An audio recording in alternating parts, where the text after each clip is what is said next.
ನಮಸ್ತೆ ವೀಕ್ಷಕರೇ, ನಾನು ನಿಮ್ಮ KN ರಾವ್ ಜೋಶಿ. ಈ ಚಾನಲ್ನ ಲೈಕ್ ಮಾಡಿ, ಶೇರ್ ಮಾಡಿ, ಆದಷ್ಟು ಸಬ್ಸ್ಕ್ರೈಬ್ ಮಾಡಿ. ಇವತ್ತಿನ ವಿಷಯ ಆಗಸ್ಟ್ ತಿಂಗಳ ಮಾಸ ಭವಿಷ್ಯ. ಅದರಲ್ಲಿ ಕನ್ಯಾ ರಾಶಿ. ಕನ್ಯಾ ರಾಶಿಯಲ್ಲಿ ಆಗಸ್ಟ್ ತಿಂಗಳಲ್ಲಿ ಏನೇನಾಗುತ್ತೆ, ಏನಿಲ್ಲ, ಅವರ ಫಲಾನುಫಲ ಹೇಗಿರುತ್ತೆ, ಗೋಚಾರ ಫಲ ಹೇಗಿರುತ್ತೆ, ಅದನ್ನು ನಾನು ನಿಮಗೆ ತಿಳಿಸ್ಕೊಡೋಕೆ ಬಂದಿದ್ದೀನಿ. ಅದರಲ್ಲಿ ಉದ್ಯೋಗದಲ್ಲಿ ಬಹಳ ಉನ್ನತ ಸ್ಥಾನಕ್ಕೆ ಏರುವ ಸಾಧ್ಯತೆ.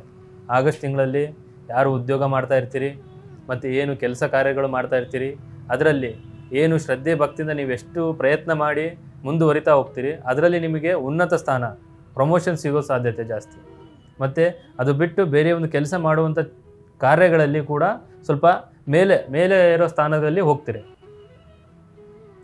ಈ ರೀತಿ ವಿಚಾರಗಳು ಈ ತಿಂಗಳಲ್ಲಿ ಉದ್ಯೋಗ ಯಾರು ಮಾಡ್ತಾ ಇರ್ತೀರಿ ಅವರಿಗೆಲ್ಲ ನಡೀತಾ ಹೋಗುತ್ತೆ. ಮತ್ತು ವಿದ್ಯಾಭ್ಯಾಸ ಯಾರು ಮಾಡ್ತಾ ಇರ್ತೀರಿ ಅವರಿಗೂ ಕೂಡ ತುಂಬ ಒಳ್ಳೆಯದಿದೆ. ಯಾಕಂತ ಹೇಳಿದ್ರೆ ಸ್ವಲ್ಪ ಸೋಮಾರಿತನ ಬಿಟ್ಟು, ಮಂದತ್ವ ಬುದ್ಧಿ ಬಿಟ್ಟು, ಸ್ವಲ್ಪ ಓದಿನ ಕಡೆ ಆಸಕ್ತಿ ಇದ್ದರೆ ಮಾತ್ರ ಅವರಿಗೆ ಒಳ್ಳೆಯ ದಾರಿಲಿ ಹೋಗೋಕೆ ಅನುಕೂಲ ಆಗುತ್ತೆ. ಇಲ್ಲ ಅಂತಂದರೆ ಮಂದತ್ವ ಹೆಚ್ಚಾಗಿ ಸೋಮಾರಿತನ ಜಾಸ್ತಿ ಆಗಿ ಒಟ್ಟಿನಲ್ಲಿ ಜೀವನ ಬೇರೆ ಕಡೆ ಹೋಗ್ತಾ ಹೋಗುತ್ತೆ. ಇದನ್ನೆಲ್ಲ ಪೋಷಕರು ಸ್ವಲ್ಪ ಗಮನ ಇಟ್ಟು ನೋಡ್ಕೋಬೇಕಾಗುತ್ತೆ. ನೀವು ಗಮನ ಎಷ್ಟು ಇಡ್ತೀರಿ ಅಷ್ಟು ನಿಮ್ಮ ಏನು ಮಕ್ಕಳು ಚೆನ್ನಾಗಿರ್ತಾರೆ. ಮತ್ತು ಇದರ ಜೊತೆಗೆ ಡ್ರೈವಿಂಗಲ್ಲಿ ಯಾರು ಕೆಲಸ ಮಾಡ್ತಾ ಇರ್ತೀರಿ ಅವರು ಸ್ವಲ್ಪ ಕೇರ್ಫುಲ್ಲಾಗಿ ಇರಬೇಕಾಗುತ್ತೆ. ಈ ತಿಂಗಳು ಡ್ರೈವಿಂಗ್ ಯಾರು ಸ್ವಲ್ಪ ಜಾಸ್ತಿ ಅಲ್ಲಿ ಇಲ್ಲಿ ಆ ಕಡೆ ಈ ಕಡೆ ಟೂರು ಟ್ರಾವೆಲ್ಸ್ ಏನು ಮಾಡ್ತಾ ಇರ್ತೀರಿ ಅವರು ಈ ಟೈಮಲ್ಲಿ ಸ್ವಲ್ಪ ಕೇರ್ಫುಲ್ಲಾಗಿ ಇದ್ದರೆ ಬಹಳ ಒಳ್ಳೆಯದು. ಯಾಕಂತ ಹೇಳಿದ್ರೆ ಅಪಘಾತ ಆಗುವಂಥ ಚಾನ್ಸಸ್ಗಳು ಇದೆ. ನೀವು ಯಾವುದೋ ಒಂದು ಚಿಂತೆ ಮಾಡ್ತಾ ಇರ್ತೀರ, ಈ ಚಿಂತೆಯಿಂದ ನೀವು ಕಾರ್ ಡ್ರೈವಿಂಗ್ ಮಾಡ್ತಾ ಇರ್ತೀರ, ಇದರಲ್ಲಿ ನಿಮಗೆ ನಿಮ್ಮ ಜೊತೆಗೆ ಬೇರೆಯವರು ಕೂಡ ಪ್ಯಾಸೆಂಜರ್ಗಳು ಇದ್ದೇ ಇರ್ಬೋದು. ಈ ವಿಚಾರದಲ್ಲಿ ಸ್ವಲ್ಪ ಆಲೋಚನೆ ಮಾಡಿ ಗಮನ ಒಂದೇ ಕಡೆ ಇಟ್ಟು ನೀವು ಎಷ್ಟು ಚೆನ್ನಾಗಿ ದುಡಿತಾ ಇರ್ತೀರ ಅಷ್ಟು ನಿಮಗೆ ಒಳ್ಳೆಯದು.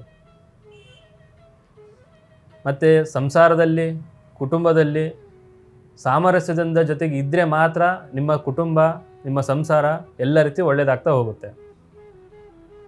ಈ ರೀತಿ ವಿಚಾರಗಳು ಸ್ವಲ್ಪ ಕುಟುಂಬದಲ್ಲಿ ಸ್ವಲ್ಪ ಏರಿಳಿತ ಆಗುವಂಥ ಚಾನ್ಸಸ್ಗಳು ಇದೆ. ಸಾಂಸಾರಿಕ ಜೀವನದಲ್ಲಿ ಸ್ವಲ್ಪ ಅದರ ಮೇಲೆ ಸ್ವಲ್ಪ ಗಮನ ಇಡಿ. ಮತ್ತು ಈ ತಿಂಗಳು ಮದುವೆಯಲ್ಲಿ ಏನು ಹುಡುಕ್ತಾ ಇರ್ತೀರಿ, ಮದುವೆ ಆಗಬೇಕು ಅಂತ ಅಪೇಕ್ಷೆ ಪಡ್ತಾ ಇರ್ತೀರಿ, ಈ ತಿಂಗಳಲ್ಲಿ ನಿಮಗೆ ಸ್ವಲ್ಪ ವಿಳಂಬ ಆಗುತ್ತೆ. ಒಂದು ಗಂಡು ನೋಡಿದ್ರೆ ಹೆಣ್ಣಿಗೆ ಇಷ್ಟ ಆಗ್ತಿರಲ್ಲ, ಹೆಣ್ಣಿಗೆ ನೋಡಿದ್ರೆ ಗಂಡಿಗೆ ಇಷ್ಟ ಆಗ್ತಾ ಇರಲ್ಲ. ಸ್ವಲ್ಪ ಮದುವೆ ಈ ರೀತಿ ಪೆಂಡಿಂಗಲ್ಲಿ ಉಳಿತಾ ಇರುತ್ತೆ. ಇದೇ ರೀತಿ ಮುಂದಕ್ಕೆ ಇದು ಇಲ್ಲಾಂದರೆ ಇನ್ನೊಂದು ನೋಡುವಂಥ ಚಾನ್ಸಸ್ಗಳು ಜಾಸ್ತಿ ಆಗ್ತಾ ಹೋಗುತ್ತೆ. ಸ್ವಲ್ಪ ಮದುವೆ ಕಾರ್ಯಕ್ರಮದಲ್ಲಿ ಸ್ವಲ್ಪ ವಿಳಂಬ ಆಗ್ತಾ ಹೋಗುತ್ತೆ. ಮತ್ತು ಇಬ್ರಿಗೂ ಕೂಡ ಇಷ್ಟ ಆದರೂ ಕೂಡ ಮೂರನೇ ವ್ಯಕ್ತಿಗಳಿಂದ ಸ್ವಲ್ಪ ತೊಂದರೆ ಉಂಟಾಗ್ತಾ ಹೋಗುತ್ತೆ. ಈ ರೀತಿ ವಿಚಾರದಲ್ಲಿ ಸ್ವಲ್ಪ ಗಮನ ಇಡಿ. ಯಾರೂ ಕೂಡ ಬೇರೆಯವ್ರ ಮಾತು ಕೇಳಲಾರ್ದೆ ಯಾರು ಒಪ್ಪಿರ್ತಾರೆ, ಗಂಡು ಹೆಣ್ಣು ಒಪ್ಪಿದರೆ ಸಾಕು, ಅವರಿಬ್ಬರು ಜಾತಕನ ಪರಿಶೀಲನೆ ಮಾಡಿ ಅವ್ರ ಮುಂದೆ ಏನು ಮದುವೆ ಕಾರ್ಯಕ್ರಮ ಇದೆ ಅದನ್ನು ನೀವು ಯೋಚನೆ ಮಾಡಿ. ಅದಾದ ಮೇಲೆ ಮದುವೆ ಆದರೂ ಕೂಡ ಸಂತಾನದ ಅಪೇಕ್ಷೆ ಪಡ್ತಾ ಇರ್ತೀರ, ಅದರಲ್ಲೂ ಕೂಡ ಸ್ವಲ್ಪ ವಿಳಂಬ ಆಗುವಂಥ ಚಾನ್ಸಸ್ಗಳು ಈ ತಿಂಗಳಲ್ಲಿದೆ. ಅಕಸ್ಮಾತ್ ನಿಂತರೂ ಕೂಡ ಅಬೋರ್ಷನ್ ಆಗೋದು, ಇಲ್ಲ ಈ ತಿಂಗಳು ಏನಾದರೂ ಮಾಡ್ಕೊಳೋಣ ಅನ್ನೋದ್ರು ಸ್ವಲ್ಪ ಪೋಸ್ಟ್ಪೋನ್ ಮಾಡಿದಷ್ಟು ನಿಮಗೆ ಅನುಕೂಲ. ಯಾಕಂತೇಳಿ ಈ ತಿಂಗಳಲ್ಲಿ ನಿಮಗೆ ಗರ್ಭಧಾರಣೆ ಆದರೂ ಕೂಡ ಸ್ವಲ್ಪ ಅಬೋರ್ಷನ್ ಆಗುವಂಥ ಚಾನ್ಸಸ್ಗಳು ಭಾಳನೇ ಇದೆ. ಸ್ವಲ್ಪ ಅದ್ರ ಮೇಲೆ ನಿಗಾ ವಹಿಸಿ ಸ್ವಲ್ಪ ಏನೇ ಆದರೂ ಸ್ವಲ್ಪ ಪೋಸ್ಟ್ಪೋನ್ ಮುಖಾಂತರ ಸ್ವಲ್ಪ ಮುಂದಕ್ಕೆ ದೂಡಿ. ಮತ್ತು ವ್ಯಾಪಾರ ವ್ಯವಹಾರಸ್ಥರಿಗೆ 50 ಭಾಗ ಮಾತ್ರ ಒಳ್ಳೆಯದಿರುತ್ತೆ, ಇನ್ನು 50 ಭಾಗ ಕೆಟ್ಟದಿರುತ್ತೆ. ಯಾವ ರೀತಿ ಅಂತಂದರೆ ಹಾಕಿದ ಬಂಡವಾಳ ಅಷ್ಟೇ ತೆಗಿಬೋದು, ಅದ್ರ ಮೇಲೆ ಲಾಭ ಅಂತೂ ತೆಗೆಯುವಂಥ ಅವಶ್ಯಕತೆ ಇಲ್ಲ. ಯಾಕಂತ ಹೇಳಿದರೆ ಅವಶ್ಯಕತೆ ಎಷ್ಟಿರುತ್ತೆ ಅಷ್ಟು ಮಾತ್ರ ಬರುತ್ತೆ. ಈಗ ಈ ತಿಂಗಳಲ್ಲಿ ಸ್ವಲ್ಪ ಹಣದಲ್ಲಿ ಸ್ವಲ್ಪ ಖರ್ಚು ವೆಚ್ಚಗಳು ಜಾಸ್ತಿನೇ ಆಗುತ್ತೆ. ಹಾಕಿದ ಬಂಡವಾಳ ಎಷ್ಟು ಹಾಕಿರ್ತೀರಿ ಅಷ್ಟು ಮಾತ್ರ ಬರುತ್ತೆ. ಅದ್ರ ಮೇಲ್ಪಟ್ಟು ಲಾಭ ನೀವು ಅಪೇಕ್ಷೆ ಪಡುವಂಥ ಚಾನ್ಸಸ್ಗಳು ಈ ತಿಂಗಳಲ್ಲಿ ನಿಮಗೆ ಸಿಗೋದಿಲ್ಲ. ಮತ್ತು ಬಿಸ್ನೆಸ್ ಮಾಡುವಂಥವ್ರಿಗೆ ಏನು ಈ ಆಗಸ್ಟ್ ತಿಂಗಳಲ್ಲಿ ಹೊಸ ಬಿಸ್ನೆಸ್ ಮಾಡಬೇಕಂತ ಇರ್ತೀರಿ, ಏನೋ ಒಂದು ಹೊಸ ಥರದ್ದು ಒಂದು ನಿಮ್ಮ ಮನಸ್ಸಲ್ಲಿ ಏನೋ ಒಂದು ಆಸೆ ಇರುತ್ತೆ, ಇದು ಮಾಡಬೇಕಂತ ಇರ್ತೀರಿ. ಆದರೆ ಈ ಕನ್ಯಾ ರಾಶಿಯವರಿಗೆ ಆಗಸ್ಟ್ ತಿಂಗಳು ಸ್ವಲ್ಪ ಸಮಯ ಸರಿ ಇಲ್ಲ. ಆಗಸ್ಟ್ ತಿಂಗಳಲ್ಲಿ ನೀವೇನು ಬಿಸ್ನೆಸ್ ಮಾಡಬೇಕಂತ ಇರ್ತೀರಿ ಅದನ್ನು ಸ್ವಲ್ಪ ಮುಂದಿನ ತಿಂಗಳಿಗೆ ದೂಡಿ. ಆಗ ಸ್ವಲ್ಪ ನೀವು ತಕ್ಕ ಮಟ್ಟಿಗೆ ಸ್ವಲ್ಪ ಏರುತ್ತಾ ಹೋಗ್ತೀರಿ. ಇಲ್ಲ ಅಂತಂದರೆ ಈ ಟೈಮಲ್ಲಿ ಆಗಸ್ಟ್ ತಿಂಗಳು ನೀವು ಎಷ್ಟು ಮಾಡ್ತೀರಿ ಅಷ್ಟು ನಿಮಗೆ ನಷ್ಟದಾಯಕ ಗುಣಗಳು ಭಾಳ ಬರ್ತಾ ಹೋಗುತ್ತೆ.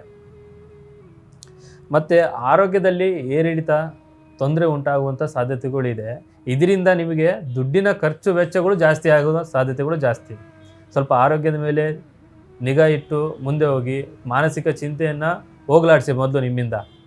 ಸ್ವಲ್ಪ ಚಿಂತೆಯಲ್ಲಿ ಈಡಾಗ್ತಿರೋ ಕಾರಣಕ್ಕೇ ನಿಮಗೆ ಆರೋಗ್ಯದ ಮೇಲೆ ತೊಂದರೆ ಬರುತ್ತೆ.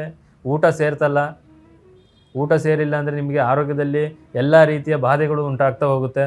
ಈ ವಿಚಾರದಿಂದ ₹100 ಉಳಿಸೋಕೆ ಹೋಗಿ ₹1000 ಆಸ್ಪತ್ರೆಗೆ ಇಡಬೇಕಾಗುತ್ತೆ ನೀವು.